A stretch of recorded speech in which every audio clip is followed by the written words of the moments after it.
Hi, I'm Sonia, and welcome to my channel, Sonia on Being 60. In today's video, we're gonna talk about mascara. We're gonna look at a number of mascaras that I've tested because I have been on the hunt for a mascara that will work for these lashes. As you can see in the picture, my lashes, have some color to them. They're fairly long, but they are not full lashes. They're very kind of sparse almost. I came to looking for a mascara. I wanted something that was, gave some volume, added some thickness. I wasn't looking in particular for lengthening or anything that was waterproof. And I mean, it's pretty tough to decide what mascara you're going to buy. I mean, there's literally hundreds of mascaras out there, from the drugstore to high-end to K-beauty to many brands that you see through maybe a Facebook ad or an Instagram ad.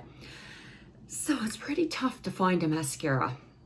Nonetheless, I decided to go to the drugstore and purchase a number of mascaras.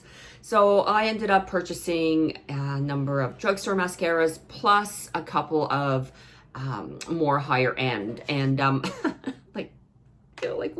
whoa, got 15 mascaras that I have tried. And all of these mascaras really were mascaras that were supposed to give me some more thickness, more volume. A lot of them also include lengthening. I mean, it seems to be kind of what a lot of mascaras are purporting to do as well. I have I think there was just one waterproof mascara. I don't need to wear waterproof mascara. Regular mascara works just fine for me. Now, one thing too that I really was interested in was having mascara that didn't clump up. When you put mascara on, that you didn't get little clumps of mascara. I also didn't want it to flake off or, smudge under my eyes. And I also wanted it to be easily removable. Now, I do have a little tool, like I have a little, if you can face it the right way. I have a little tool that is a comb for your mascara, so that if you do have a clump, you can comb through it. But I didn't want to necessarily have to use this all the time. I really wanted something that went on clump free. So, as I said, I had 15 mascaras that I tested. So let's get right into it, and I'm going to show you my bottom 5. And it's a mix of drugstore. There's one more higher end, which is the Sephora. Now, I mean, all of these are not bad. I just found that these particular mascaras were more spindly in the sense that they didn't give me fuller lashes. They coated the lashes I had, but then they just looked kind of very long and spindly, and I'm not a real fan of that look. In terms of price wise, I mean, Essence was the cheapest one. It was like $4.99. And I think the L'Oreal Voluminous Superstar was about $20. And Elf was about $8 or $9, and Maybelline about 10, and Sephora was about 18. Then we have the middle tier. And again, I mean, they're not bad. They're really not bad, and I will wear these mascaras. In terms of the Maybelline Lash Discovery, the number 6, what I like about this one is you can see the wand is very, very small. And I find if I just want to kind of enhance my lashes a little bit by making them just a tad darker, for example, I'm just going to do a workout, I'll reach for this particular mascara. I really do find it's very, almost a light coating, very natural looking. And I really do like that. In here, we do have a couple of higher end. We have the Charlotte Tilbury and the Lancome, which are, the $35-ish price point. For that kind of money, I was expecting a little bit better performance for my particular eyelashes. Now, I know people just love these. I've seen them on YouTube all the time. And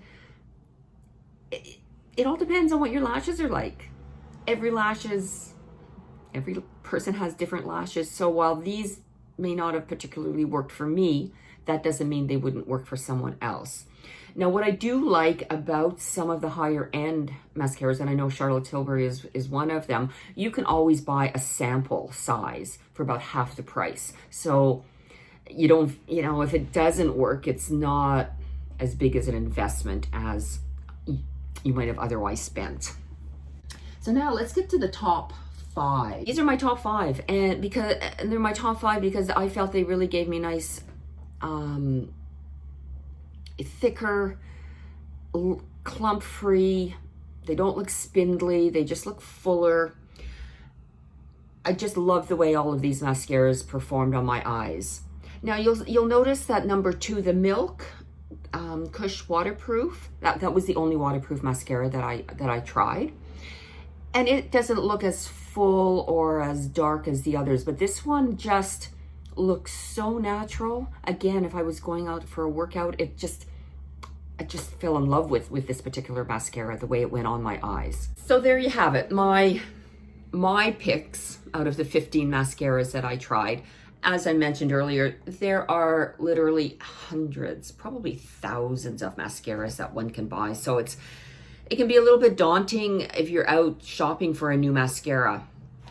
What I find useful is when you watch a video like this, where I've gone through and I'm showing you kind of what the results are, and many other YouTubers do this as well, and they'll demonstrate on their eyes what the mascara looks like, and if you can find someone that has lashes similar to yours, then you might get some other ideas in terms of what might work for you.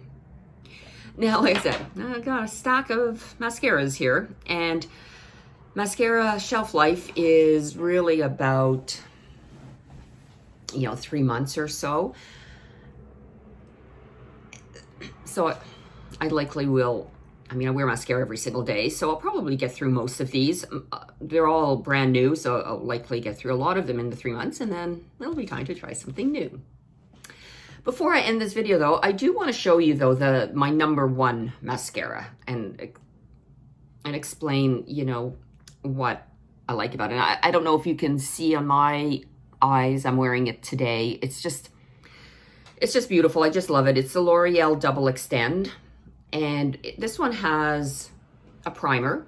So you put the primer on first, and then you have the mascara. And the wand on this mascara is fairly long. It's not curved, it's a straight. And, and you're putting it on, you just start like at the bottom and jiggle your way up. And I like to put on 2 coats of mascara. And before I put my mascara on, I typically will curl my eyelashes. That just gives, gives your eyelashes, well, obviously a little bit of a curl, but it just makes them go up a bit better. And I think it gives your eyelashes a nicer look.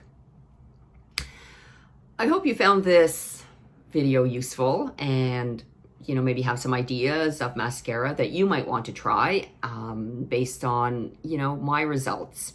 If you like this video, I'd really appreciate if you gave it a thumbs up, and if you want to receive notifications of future videos, just hit that subscribe button. I have linked below in the description, and I've ranked all of the mascaras from 1 to 15, so you have the name, what I paid for it, as well as some links to where if you're interested, where you could go and purchase the mascara. In my next video, I'm going to be talking about foundation and primers. I learn something new all the time when I'm watching some of the YouTube beauty folks, if you will, talking about how foundations are they can be water-based, silicone-based, or oil-based, and same with primers, and how you should match your foundation to your primer. Oh, I had no idea. I didn't know that at all. So it's like every day when I'm watching, I'm learning something new, and then I feel like, oh, well, I think I want to try that. I want to see if you mismatch a primer to your foundation, like what does it do on your skin? How does the foundation look and feel? And if you do match it, then is it different? So look out for that next video. That should be coming shortly. That's it for today. Have a wonderful day, and I will see you in the next video. Bye for now.